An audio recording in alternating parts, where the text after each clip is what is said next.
Juan Branco est un avocat, écrivain et militant politique français. Il est né le 26 septembre 1989 à Paris.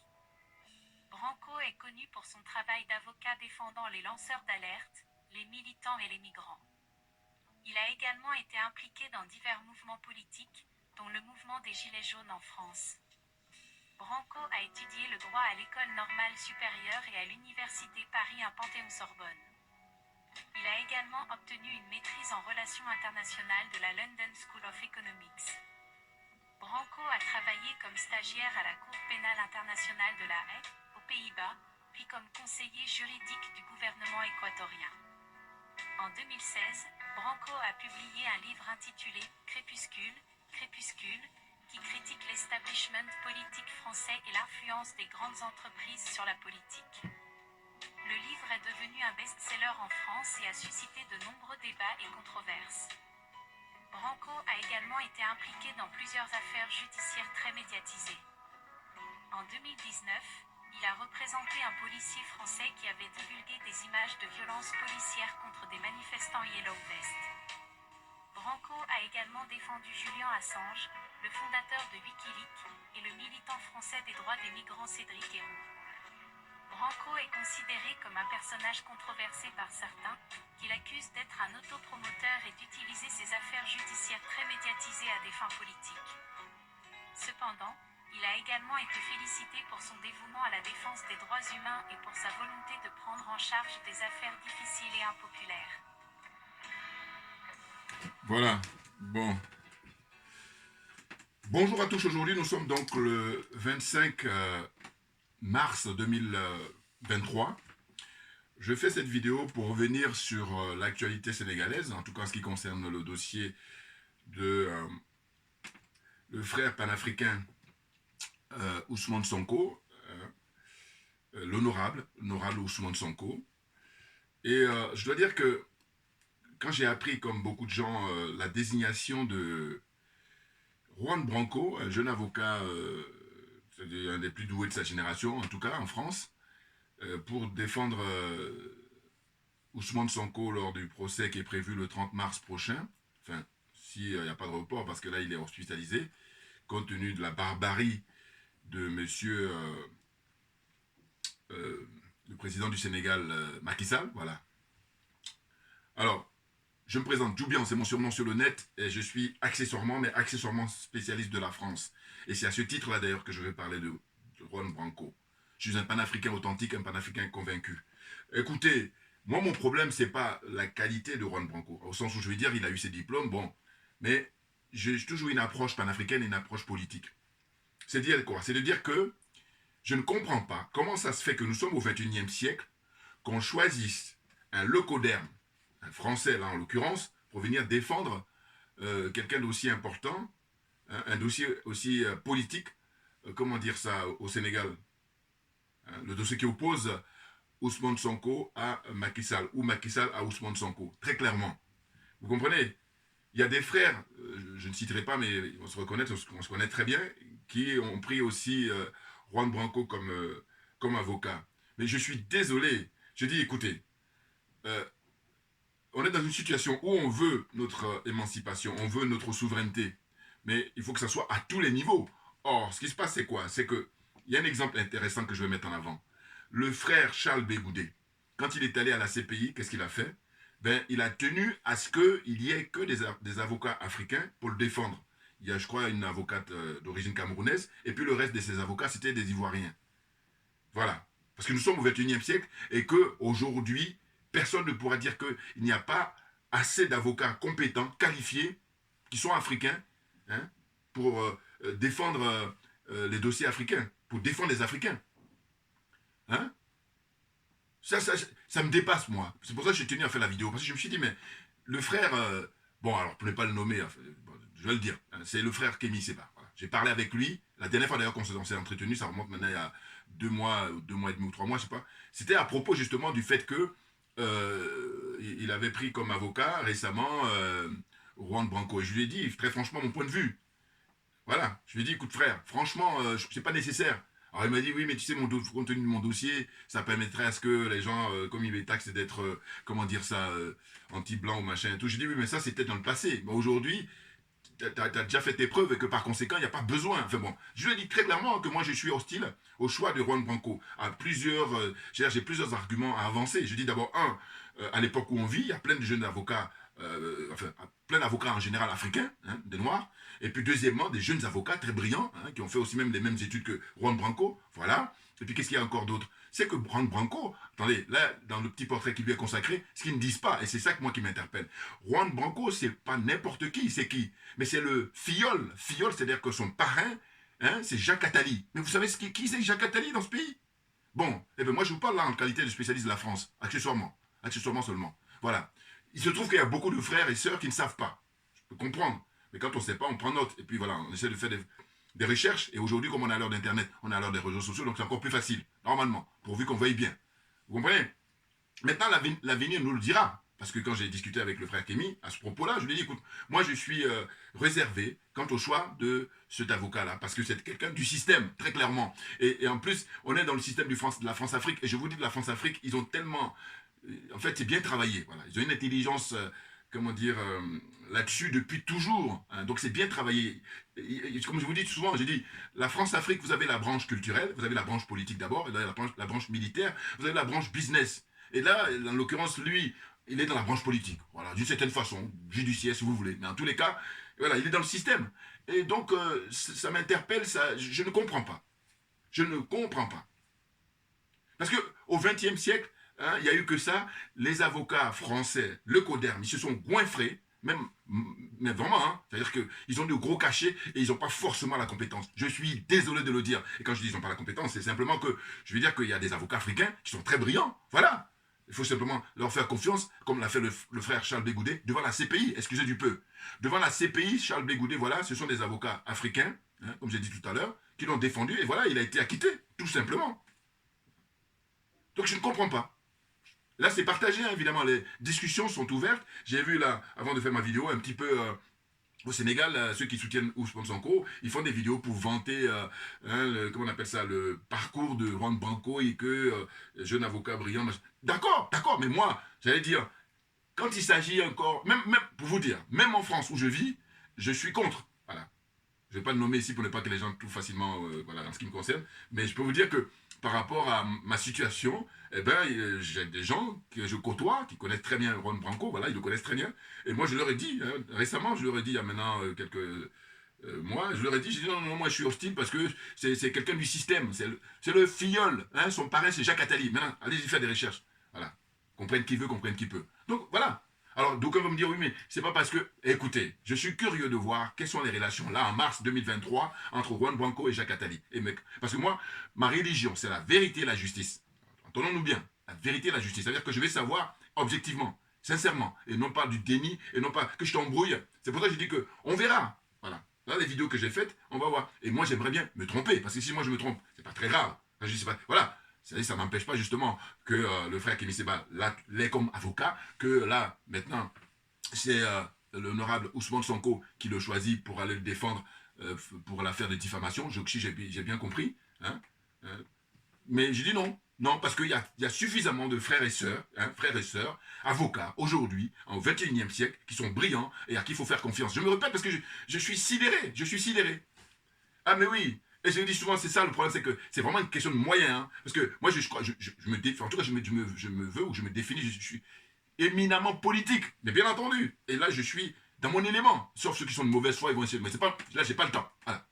Parce que je dis chacun a une énergie qui lui est propre, et c'est la nature qui nous a doté de ça. Il faut accepter, il faut composer avec, et non pas chercher à faire le nivellement par le bas. Voilà, c'est ça. Et là, c'est la sorcellerie. Comme je vous dis, voilà, on est toujours dans la zone, la zone des aliénés, la zone des complexés et la zone des corrompus. Et moi, j'ajoute la zone des jaloux et des sorciers. Voilà. Mais par contre, ce qui est intéressant, c'est que je dis, on peut s'en sortir, on peut y sortir, pourvu qu'on veuille bien. Une volonté politique d'abord, volonté personnelle et volonté collective. Voilà, on peut. Voilà. Pour l'instant, il n'y a pas, c'est le fait qu'il n'y a pas ça, il n'y a pas cette volonté-là, c'est pour ça qu'on traîne les pieds, c'est pour ça qu'on est en retard, bien entendu.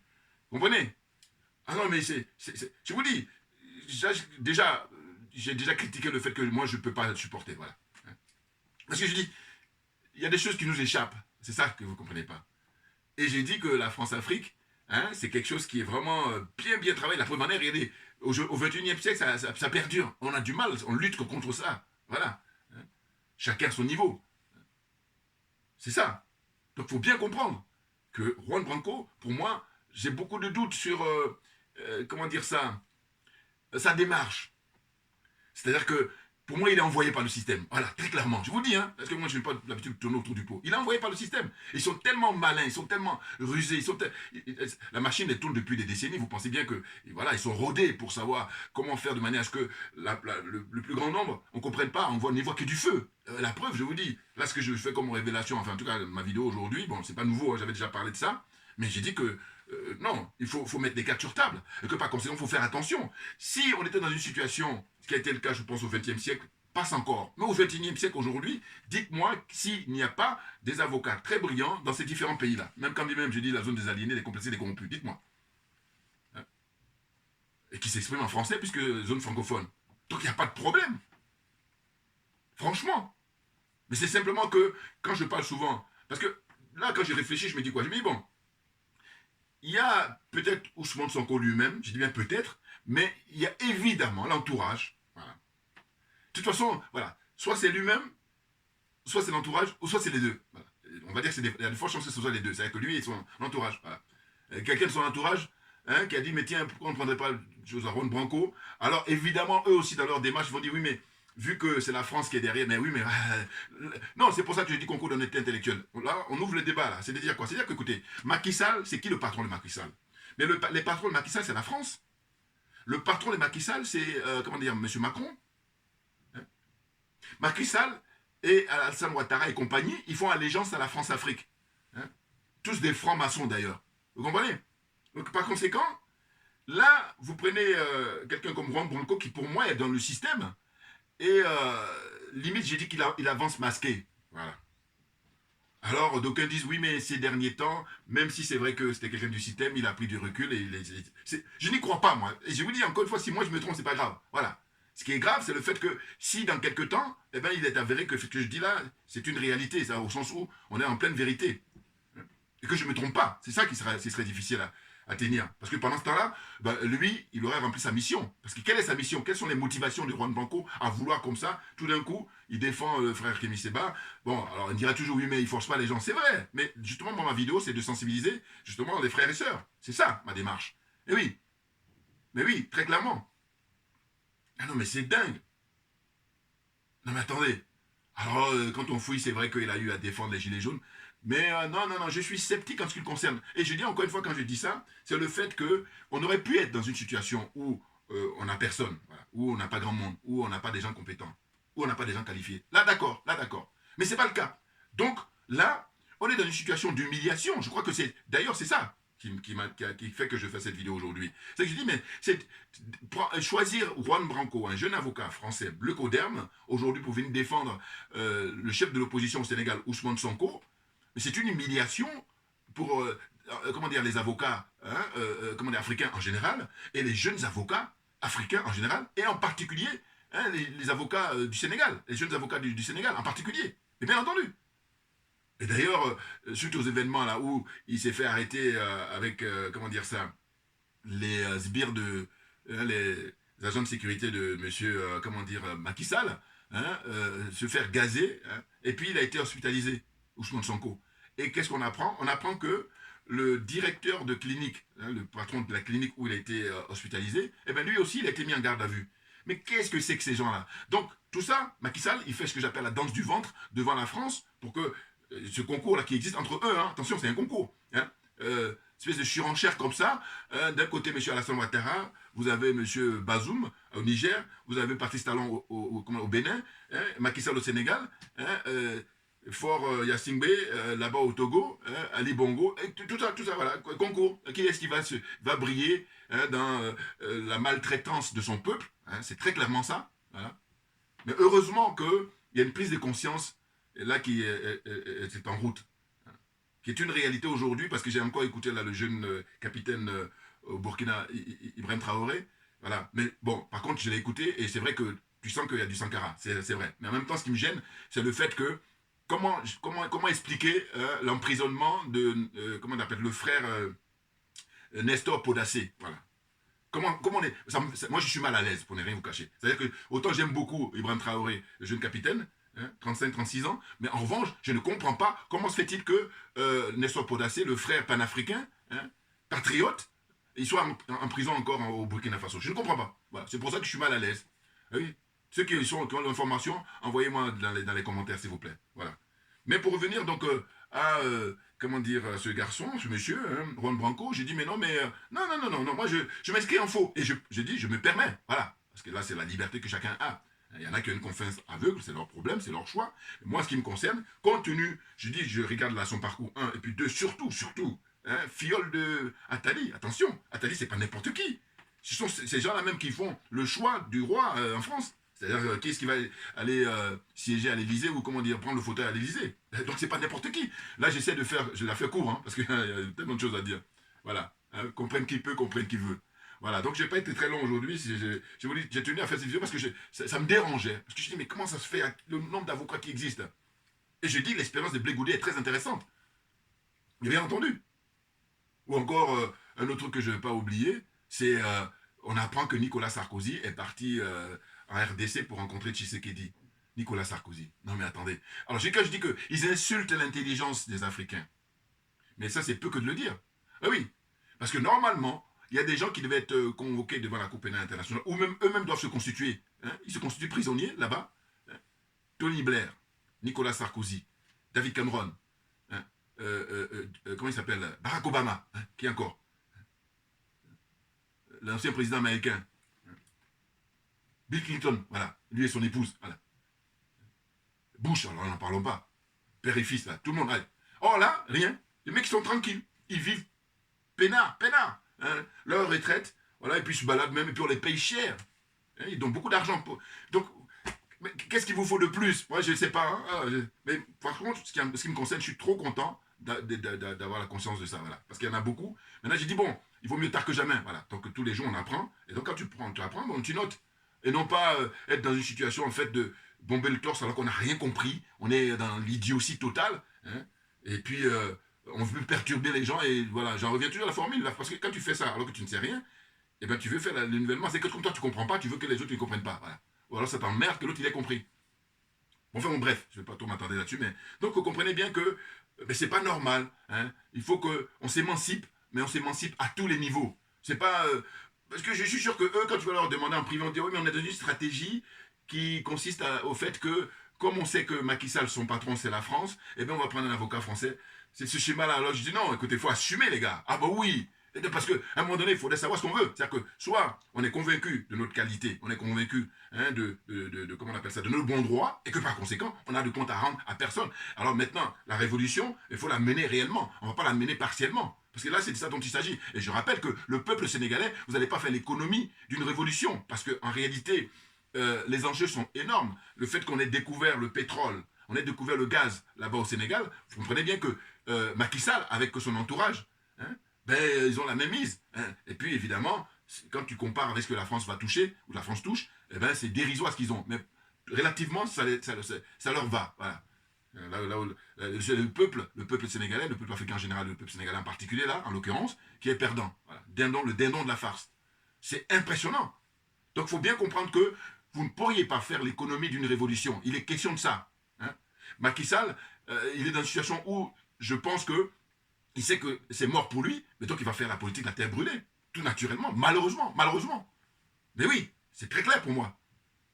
Donc là, la jeunesse, hein, prenez vos responsabilités. J'ai déjà fait dans une vidéo passée où justement j'ai parlé spécialement de Sonko par rapport à, comment on appelle ça, les arrestations comme ça, musclées des gens. Je dis, mais si vous êtes aussi musclés, allez-y vous battre contre les terroristes, là, ça aurait de la gueule, ça aurait du sens. Alors que là, non.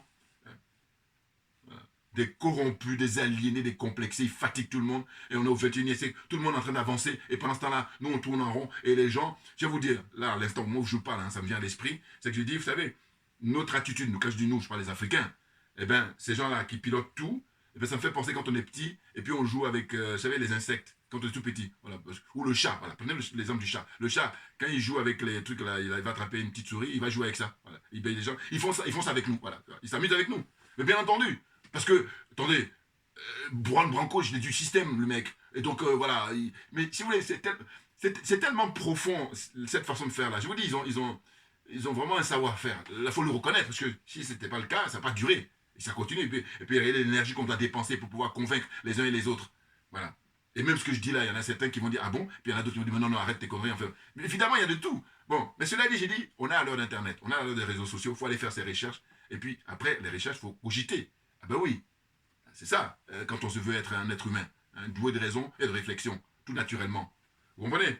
Voilà, donc je vais m'arrêter là et de dire que, on verra à l'avenir. Mais moi, en ce qui me concerne, je préfère qu'on choisisse les frères et sœurs qui sont avocats aujourd'hui, hein, dans toute l'Afrique, hein, les avocats noirs, hein, voilà, que d'aller prendre le codem et de surcroît un petit enfant de la France-Afrique. Voilà. Pour moi, je suis désolé. Voilà. Et donc là, le débat est ouvert, hein, des discussions, chacun de nous doit voir, voilà. Est-ce que ça vaut la peine? C'est l'humiliation. Mais non, mais je sais pas. Moi, c'est humiliant, voilà, de continuer comme ça, cette fuite en avant, puis chercher à justifier l'injustifiable. Je suis désolé. Voilà. Limite, je pense comme ça même, par exemple, à l'époque, au XXe siècle, il y avait Maître Jacques Vergès. Mais Jacques Vergès, c'était pas n'importe qui. D'abord, on a connu de son origine, la Réunion. Et puis, c'était un indépendantiste. Vous comprenez? Voilà. Donc lui, évidemment, il était désigné à l'époque pour défendre le président Gbagbo. Et puis même, au final, ça n'était pas fait. Tout bon. Il était avec son ami et confrère Roland Dumas, bon, ancien ministre de Mitterrand là-bas. Ce que je veux dire, c'est que faut regarder les gens, il y a des gens qui sont sincères, mais là, la Juan Branco, je ne le sens pas du tout. Je me permets de le dire, voilà. Merci à vous tous pour votre attention et à très bientôt. On lâche rien, comme j'ai pour l'habitude de dire, parce que c'est nous qui avons raison, tout naturellement. Voilà. Les jaloux vont maigrir, là c'est très clair.